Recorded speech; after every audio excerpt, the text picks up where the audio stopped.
Kita niyo yan mga mi, sobrang kalat talaga ng aming kusina. Mali nga po pala ako ng goti mga be. Ayan guys, yung goti na to, dalawa na yung binili ko guys. Kasi tingnan nyo yung sayig namin dito sa kusina. At dahil wala pa akong budget para magpa-tiles guys. So, pipinturahan ko na lang siya guys ng ating goti. Hindi na lang mga mimasong, napabili na rin talaga ako ng goti. Tingnan nyo naman guys, talagang mukhang dugyot tong kusina namin mga mimasong. At medyo hindi talaga ako natutuwa sa tignan siya. Kaya bumili na ako ng ating, ayan guys, pang flooring. Kakapintura lang din kasi namin talaga dito guys sa bahay. Kaya ganito ang gagawin ko mga be.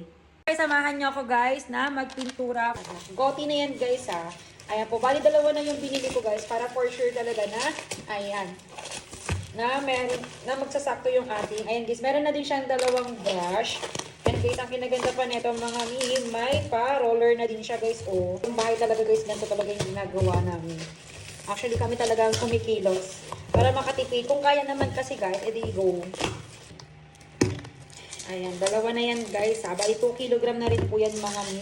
And meron na rin siya guys sa kamay mga bay para if ever po hindi na magkaroon ng pintura yung kamay ninyo. At ito na nga mga mi, inumpisahan ko na nga po pala pinturahan yung ating kusina. Inuna ko na po pala muna yung ilalim mga mi before ako maglagay sa iba po. Napakabilis lang niyang i-apply mga mi. At buti na lang talaga mga mi, meron din siyang pa-pre-roller mga be, kaya hindi na rin tayo masyadong nahirapan pang magpintura. Kinaganda pa nito mga mi, hindi mo na kailangan pang maghalo. Sa mga gusto nga po palang bumili ng ating koti mga mi, ilalagay ko lang dyan sa ating link. Bali, papakita ko na rin sa inyo yung result guys after natin mapinturahan lahat ito. So yun guys, kung nakikita nyo, malaki rin yung pagbabago niya at hindi na siya mukhang dugyot. So patutuyuin na lang muna natin yan mga mi.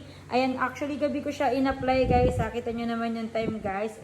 Para magdamag siyang walang palakad-lakad dito sa ating kusina. So yan, kita nyo yun mga mi. Talagang hindi na siya mukhang dugyot mga bi. Ang ganda na kinalabasan ng ating kusina. Ayan, diba? Ang ganda niya na. Hindi na mahirapan guys magdikit-dikit pa or habang wala kayong pang tiles mga mi, ayan. Oh. Kaya ano pang inaantay nyo dyan guys kung gusto nyo maging maayos yung kusina nyo at wala pa kayong pang binil at gusto nyo pinturaan na lang. Yan na, bili nyo yung goti. Ano pang inaantay nyo? Check out na!